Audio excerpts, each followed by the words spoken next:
Saya punya slide di sini. Ya, mungkin secara ringkas lah. Yang Pondok Daun, yang ulangan ini, cuma ini sebagai contoh lah. Kenapa perayaan ini masih penting? Saya ulangi, perayaan ini adalah perayaan penuaian, macam budaya kita lah, macam pesta menuai, ya, keamatan, ucapan syukur, pemberkatan Tuhan atas hasil tumbuh-tumbuhan. Dan perayaan Pondok Daun ini salah satu namanya, sebab bulan Tishri ini pada akhir tahun sudah disebut ingathering. Semua hasil tanaman termasuk anggur, zaitun dan lain-lain. Yang inilah pengumpulan tuaian buah-buahan, tumbuh-tumbuhan pertanian pada bulan 9 atau awal bulan 10. Dan ulangan 16 menceritakan bagaimana mereka harus merayakan itu. Ini secara ringkas bersama keluarga, termasuk hamba abdi. Dahulu kala ada hamba abdi, sekarang dilarang oleh undang-undang. Kita tidak boleh berhambakan orang lain. Tapi sekarang saya tulis sana pelayan atau pekerja kita. Orang Levi, maksudnya imam-imam, mungkin sekarang itu macam pekerja penuh masa, macam pastor yang dipanggil Tuhan melayani penuh masa. Maksudnya dalam perayaan ini, bila kita diberkati oleh Tuhan, kita harus ingat kumpulan atau golongan macam hamba abdi, pelayan-pelayan. Rayakanlah bersama anak lelakimu dan anak perempuanmu, kata firman Tuhan. Orang asing, bangsa orang asing. Kadang-kadang satu di antara yang kamu lihat Yohanes kan, bab yang keempat minggu yang lalu, perempuan Samaria itu terkejut waktu Yesus berbicara dengan dia, sebab dalam firman Tuhan mengatakan orang Yahudi tidak bergaul dengan orang Samaria. Cuma ini juga satu macam bagi saya macam satu paradoks. Dalam kitab perjanjian lama pun ada paradoks. Dari satu segi, Tuhan memang menyuruh umatnya supaya berhati-hati. Jangan kamu bergaul dengan bangsa-bangsa asing, sebab Tuhan takut mereka dipengaruhi dengan ilah-ilah, penyembahan berhala, agama mereka lah itu. Jadi supaya menjaga ketulinan bangsa mereka, kalau perjanjian lama, mereka dilarang untuk berkawin bangsa lain. Itulah cerita Rut pun luar biasa. Rut itu perempuan Moab, salah satu bangsa yang dikutuk oleh Tuhan dalam hukum Taurat Nabi Musa. Tapi dari segi yang lain, itulah saya katakan ini paradoks. Saya harap kamu mengerti ini perkataan paradoks ini macam sesuatu yang macam bercangga. Dalam perjanjian lama pun banyak firman Tuhan, umat Israel harus mengasihi dan mengambil peduli hak orang asing, foreigner. Banyak. Jadi sungguh pun mungkin mereka dilarang kawin campur, tapi mereka harus berbaik, tidak membenci, tidak melakukan yang tidak adil atas orang asing yang mungkin menetap atau bekerja di tengah-tengah bangsa mereka.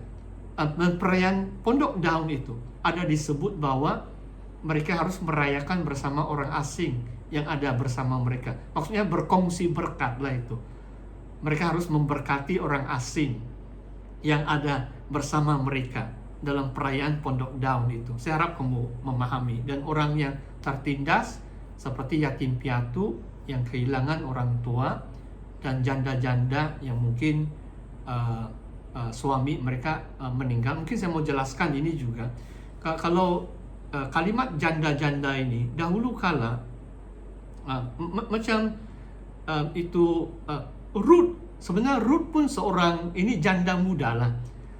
Kadang-kadang lelaki itu mungkin sudah berusia, seperti Boaz pun sudah berusia, dia kawin dengan Rut. Sungguh pun dia seorang janda sebab kehilangan suami dia di negeri Moab. Dia janda muda, mungkin Rut baru 20-an, paling tua pun dia mungkin 21, 22, masih muda Rut. Jadi dalam perjanjian lama maupun dalam perjanjian baru dalam Kisah Para Rasul, kadang-kadang janda-janda ini, sebab lelaki atau laki mereka, suami mereka sudah berusia dan meninggal dunia. Kadang-kadang mereka masih muda, jadi mereka perlu ditolong. Kalau tidak, kalau mereka belum kawin semula atau ada suami yang lain, mereka perlu ditolong. Jadi perayaan Pondok Daun ini pun mengingatkan bangsa Israel supaya mereka selalu menjaga kebajikan janda-janda. Dan ada janji Tuhan dalam Ulangan 16 ini bahwa Tuhan Allah akan memberkati segala penghasilan, hasil pekerjaan tanganmu, dan kamu akan bersuka cita dengan limpahnya.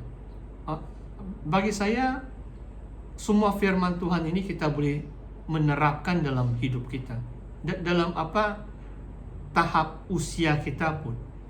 Sebab setiap kita, sebenarnya remaja ataupun sudah meningkat umur, ada saja cabaran hidup. Tapi Tuhan mau memberkati hasil pekerjaan tangan kita. Mungkin kalau remaja, mungkin cabaran utama adalah persekolahan. Mungkin tahun ini pun cukup mencabar sebab COVID-19, online study dan lain-lain. Exam pun mungkin sudah ditunda, tahun hadapan pun kita tidak tahu bagaimana. Tapi janji Tuhan adalah kita boleh bersuka cita dengan limpahnya. Dalam bahasa Inggris, abundant joy. Bila Tuhan memberkati umatnya. Saya khotbah beberapa kali yang ayat dalam Kejadian tentang Ishak, anak kepada Abraham. Hasil pertanian Ishak itu diberkati 100 kali lipat. Jadi itulah janji Tuhan yang begitu luar biasa. Dan slide yang terakhir, kita lihat itu satu ayat saja. Inilah hari raya 7 minggu, itu Pentakosta, dan penuaian dan hari raya pengumpulan hasil itu adalah perayaan Pondok Daun. Dan 3 kali setahun orangmu yang lelaki harus menghadap di hadirat Tuhan Allah Israel. Jadi mungkin sampai di sini supaya ada sedikit masa lagi untuk kita belajar tentang ini, kisah penyembuhan seorang lumpuh. Tapi sebelum saya masuk ke bahagian yang kedua, kita akan sampai jam 9 lah paling lewat. Nanti kita akan sambung minggu hadapan. Saya beri ruang untuk kita bertanya. Memang agak mungkin banyak perkara baru kita dengar malam hari ini. Saya harap kamu mengambil masa untuk membaca dan menelaah firman Tuhan, dan nanti minggu-minggu akan datang kamu boleh tanya kembali, tanya soalan kelas-kelas minggu-minggu yang lalu. Sebab kamu perlu masa. Tapi kalau kamu tidak berusaha, kalau kamu ikut sejak kelas, nanti kamu lupa, langsung tidak baca, minggu hadapan ikut lagi kelas, mungkin sedikit yang masuk kalau begitu. Tapi kamu perlu ada homework, baca itu buku tafsiran, kamu menelaah itu firman Tuhan yang pastor bagi, dan kamu coba kumpulkan soalan untuk ditanya dalam kelas yang akan datang. Bolehkah? Ada pertanyaan kamu tentang perayaan ini secara ringkas? Ini mau dekat 1 jam sudah ini. Hanya tentang ini topik perayaan-perayaan orang Israel. Kamu tidak ada soalan ditulis? Ya, silakan.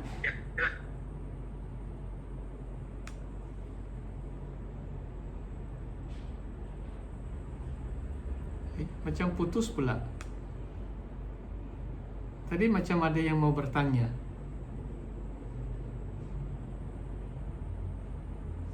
Boleh? Ada yang mau bertanya?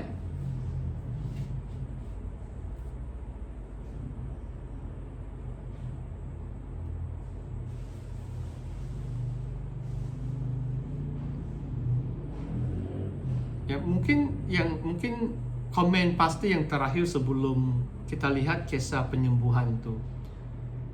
Gereja kita SIB, memang Paskah itu sudah tradisi, cuma tahun ini karena COVID kita tidak dapat merayakan. Pentakosta pun hanya sebahagian, bukan semua gereja SIB merayakan itu. Cuma bagi saya pun itu penting. Kalau saya selaku pastor sidang dimanapun, memang pada hari Pentakosta itu saya akan khotbah Roh Kudus, saya akan beri peluang untuk jemaat datang, tampil, didoakan, menerima baptisan Roh Kudus. Dan Oh, bagi saya inilah firman Tuhan yang Tuhan sudah tentukan. Tuhan tidak pernah melakukan apa secara rambang. Dia menggenapi, Yesus yang menggenapi Paskah dan Pentakosta, dan sekarang perayaan Pondok Daun.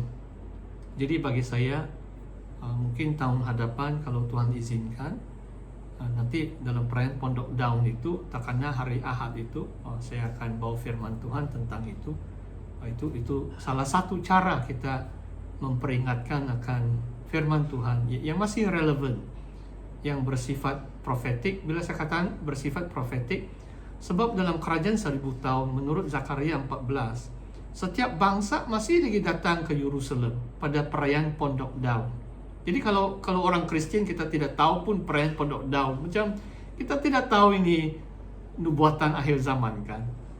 Bagi saya kita perlu tahu, sebab lain kali bila kita sudah jadi raja-raja memerintah bersama Tuhan Yesus, bangsa-bangsa yang lain akan datang di Yerusalem menyembah Tuhan Yesus, menyembah Tuhan, dan kita sebagai imamat rajani waktu itu. Pada perayaan Pondok Daun, kalau mereka tidak datang, tidak ada hujan di kota atau bangsa mereka untuk 1000 tahun tuh. Setiap tahun tuh dirayakan tuh, macam lama itu 1000 tahun ya. Oke. Saya teruskan dulu, nanti mungkin 5 menit yang terakhir ada masa untuk kamu bertanya. Coba kamu lihat buku tafsiran. Sebenarnya ada lagi Rosh Hashanah dan Yom Kippur. Mungkin pastor malam ini kamu baca sejarah, sebab banyak juga hari-hari kebesaran yang lain. Orang lumpuh ini, yang menarik di sini adalah ada beberapa fakta dalam buku tafsiran yang saya tulis. Tuhan Yesus tanya dengan orang itu, maukah engkau disembuhkan? Dan bagi saya pun ini menarik, sebab sedangkan dia terlantar di situ selama 38 tahun lamanya. Karena dia lumpuh, bila air itu digoncangkan oleh malaikat, memang orang lain yang masuk ke dalam kolam itu lebih mendahului dia kan, sebab dia lumpuh. Mungkin dia merangkak, tidak sempat beberapa langkah, atau orang lain sudah masuk itu kolam. Tapi yang menarik di sini adalah, maukah engkau disembuhkan? Mungkin inilah pengajaran yang pertama. Bila kita mencari Tuhan atau mau sesuatu dari Tuhan, kita perlu ada kerinduan atau keinginan. Kadang-kadang Tuhan mau memberkati kita pun, mungkin dia tanya kamu, saya lihat nama kamu, siapa kau ya, kau maukah kamu diberkati? Kadang-kadang kalau manusia yang hidup di dunia, minta maaf kalah, pastor bukan mau kenakan kamu. Ini secara umum, manusia yang hidup di dunia, kadang-kadang mereka hidup tanpa Tuhan. Mereka tidak peduli pun, hidup saya aman, oke juga itu. Saya ada hobi, saya cukup makan, keluarga yang baik. Kita tidak langsung peduli Tuhan pun, mungkin hari Minggu ya pergilah sembahyang. Jadi di sini bagi saya satu pengertian pengajaran rohani adalah kita perlu ada kemauan, ada keinginan diberkati, disembuh oleh Tuhan. Kalau ada penyakit lah seperti orang lumpuh ini, memang Tuhan tahu orang itu mau disembuh, tapi dia mau tanya, sebab Tuhan tidak mau memberkati kalau orang itu belum sedia untuk menerima berkatnya.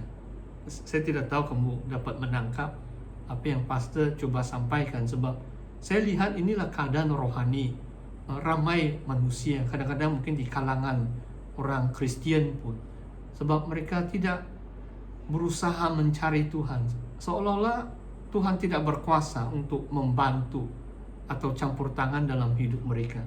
Itulah sebabnya mereka tidak merasakan itu mukjizat atau menikmati semua itu.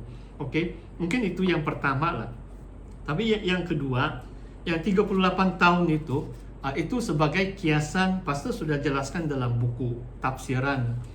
38 tahun ini dalam Injil Yohanes banyak peristiwa atau pengajaran Yesus ada pengertian simboliknya.